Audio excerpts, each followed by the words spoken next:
శరత్చంద్ర ఉదయ్‌ని అందరికీ పరిచయం చేసుకుంటూ చాలా గొప్పగా చెప్పుకుంటూ ఉంటాడు.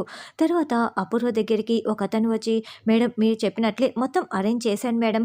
స్విచ్ వేయగానే ఫ్యాన్ ఊడి మీద పడిపోతుంది మేడం" అని అతను చెప్పటంతో, "సరే ఆ గగన్ గాడు ఆ ఫ్యాన్ కింద కూర్చోగానే స్విచ్‌ని ఆన్ చేసేసేయ్. ఆ ఫ్యాన్ పడి వాడు చస్తాడు" అని అపూర్వ చెప్తుంది. "అలాగే మేడం మీరు చెప్పినట్లే చేస్తాను" అని అతను వెళ్తాడు. తర్వాత అపూర్వ ఆ ఫ్యాన్ ఉన్న ప్లేస్ దగ్గరికి వచ్చి ఫ్యానుని చూసుకుంటూ కుర్చీ వేసుకొని దాని కిందే కూర్చొని ఉంటుంది. యెస్, ఇలాగే వాడు వచ్చి కూర్చుంటాడు. అప్పుడు స్విచ్ వేయగానే ఈ ఫ్యాన్ వాడి తలపై పడి వాడు చస్తాడు అని అపూర్వ చాలా సంతోషపడుతూ ఉంటుంది. నక్షత్ర, ఆ గగన్ గాడు ఈ డాన్స్ అకాడమీ ఓపెనింగ్ చేయకూడదు. అప్పుడే భూమిని గగన్ గాడు అసహించుకుంటాడు.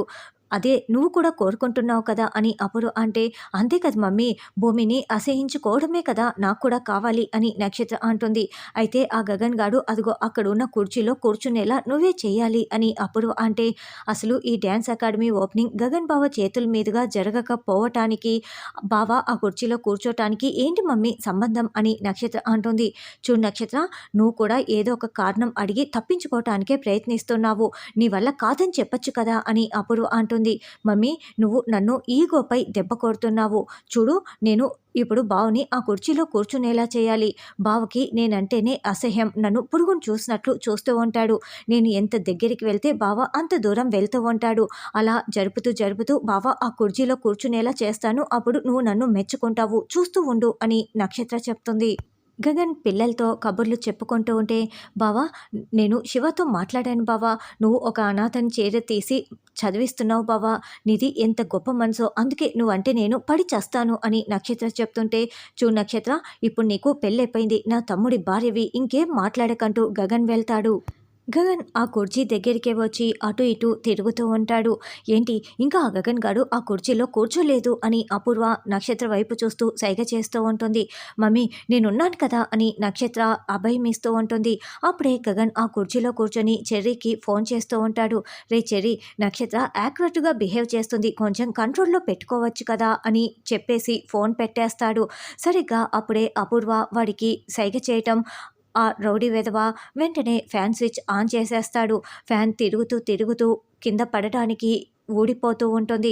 సరిగ్గా అప్పుడే భూమి అక్కడికొచ్చి అది గమనించేసి, "బావా" అంటూ పరిగెత్తుకుంటూ గగన్ దగ్గరికి వచ్చి గగన్‌ని పక్కకు లాగేస్తుంది. అలా గగన్ కింద పడిపోవటం, గగన్‌పై భూమి పడిపోతుంది. ఇద్దరూ ఒకరిపై ఒకరు పడిపోవటంతో ఉదయ్ తల పట్టుకొని చూస్తూ ఉంటే, నక్షత్ర కోపంతో రగిలిపోతూ చూస్తూ ఉంటుంది. ఛ! ఈ ప్లాన్ కూడా ఫ్లాప్ అయిపోయింది. ఇది వచ్చి కాపాడేసింది కదా అని అపూర్వ మండిపడుతూ ఉంటుంది. అప్పుడే చెర్రీ పరిగెత్తుకుంటూ వచ్చి గగన్‌ని, భూమిని లేపుతూ ఉంటారు. "ఏమీ కాలేదు కదా" అని అడుగుతూ ఉంటారు. "నా లైఫ్‌ని సేవ్ చేసినందుకు థ్యాంక్ యూ" అని గగన్ అంటే, "బావా, మనలో మనకి థ్యాంక్స్ ఎందుకు బావా" అని భూమి అంటుంది. "నేను నా అనుకున్న వాళ్ళకి థ్యాంక్స్ చెప్పను. పరాయి వాళ్ళకే థ్యాంక్స్ చెప్తూ ఉంటాను. థ్యాంక్స్ భూమి" అంటూ గగన్ వెళ్తాడు. నక్షత్ర, అపూర్వ మాట్లాడుకున్నది భూమి వినేసి ఉండటం వల్లే ఇప్పుడు కాపాడగలిగి ఉంటుంది. తర్వాత నక్షత్ర అపూర్వని పక్కకు లాక్కు వెళ్ళి, "ఒకప్పుడు వాళ్ళ సమాధులు వాళ్ళే తవ్వుకొని చచ్చిపోయే వాళ్ళంట. నా బావని నా చేతనే చంపిద్దాం అనుకున్నావా" అని నక్షత్ర మండిపడుతూ ఏడుస్తూ ఉంటుంది. "ఏంటే, ఫ్యాన్ తల మీద పడగానే చచ్చిపోతారా" అని అపూర్వ అంటే, "సరే నువ్వు వెళ్ళి కూర్చో. ఫ్యాన్ నీపై పడేలా చేస్తాను. అప్పుడు నువ్వు చస్తావో లేదో నేను చూస్తాను" అని నక్షత్ర అంటే, "ఆ, నేను రెడీ. నువ్వు రెడీనా? అయినా నక్షత్ర, నా ప్లాన్ నీకు ఏమాత్రం అర్థం కావటం లేదు. ఇప్పుడు నేను వెళ్ళి కూర్చుంటాను. నువ్వు నా తలపై ఫ్యాన్ పడేలా చేస్తావు. అప్పుడు నేనేమీ చచ్చిపోను. హాస్పిటల్ పాలు అవుతాను అంతే. హాస్పిటల్‌లో ఉన్న నా దగ్గరికి వచ్చి, 'అయ్యయ్యో మమ్మీ, నా వల్లే నీకు ఈ పరిస్థితి వచ్చింది' అని ఏడుస్తూ ఉంటావు. అలా గగన్ గాడు హాస్పిటల్ పాలైతే నువ్వు ఏడుస్తూ గగన్ గాడి దగ్గరికి వెళ్ళి నీ ప్రేమ చూపించావే అనుకో, బాధల్లో ఉన్నప్పుడు ప్రేమతో ఇంకా బాగా దగ్గరైపోవచ్చు. నా వల్లే ఇదంతా జరిగిందని గగన్ గాడిని నువ్వు బుట్టలో వేసుకుంటే అప్పుడు నీ మీద ఉన్న ప్రేమ బయటికి వచ్చేస్తుంది. నీకు అర్థం కావటం లేదు నక్షత్ర, ఇదంతా నీకోసమే" అని అపూర్వ చెప్పటంతో, "అవునా మమ్మీ, నా కోసమే ఇదంతా చేశావా మమ్మీ? అయినా కూడా ఆ చెర్రీని వదిలించుకోవాలి కదా ముందు" అని నక్షత్ర అంటే, "చూడు, గగన్ గాడు నీ ప్రేమలో పడిపోతాడు. ఆ భూమి మీద అసహ్యం పెరిగిపోతుంది. ఎలాగో ఆ చెర్రీ గాడు దూరం అయిపోతాడు.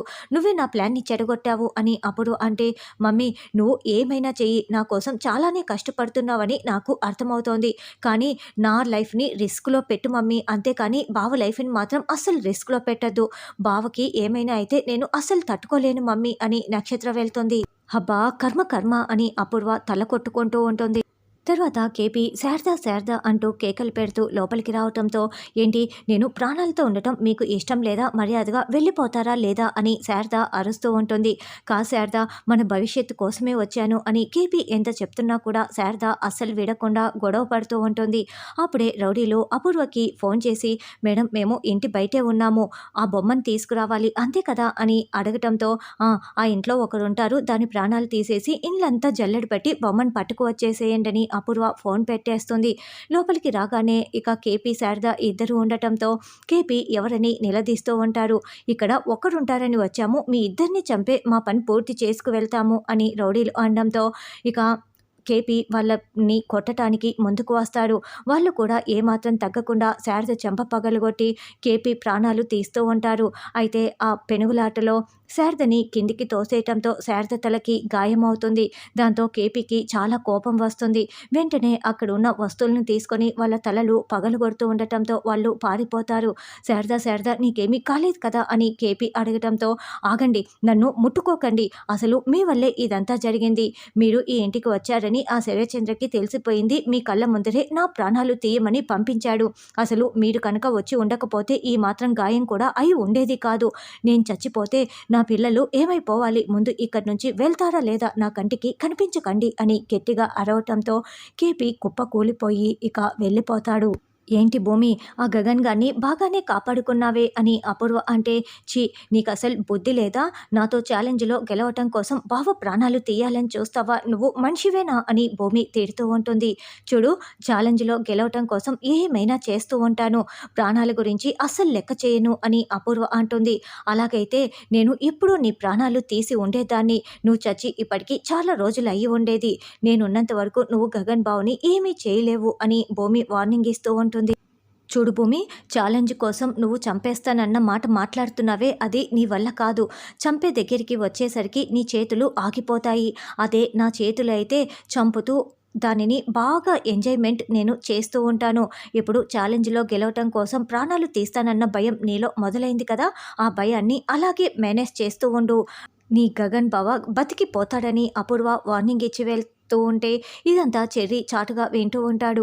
ఏంటి భూమి, మా అత్తయ్య ఏమంటోంది అని చెర్రీ వచ్చి అడగటంతో, ఛాలెంజ్లో గెలవటం కోసం నన్ను ఓడిపోమని చెప్తోంది, లేకుంటే ప్రాణాలు తీసేస్తానని, అదే గగన్ బావ ప్రాణాలు తీసేస్తానని నాకు వార్నింగ్ ఇస్తోంది అని భూమి అంటే, లేదు భూమి, నేను ఉండగా నువ్వెలా ఓడిపోతావు, నేను ఉండగా నిన్ను ఓడిపోనివ్వను భూమి, ఓడిపోనివ్వను అని చెర్రీ చెప్తుంటే నక్షత్ర రగిలిపోతూ వింటూ ఉంటుంది.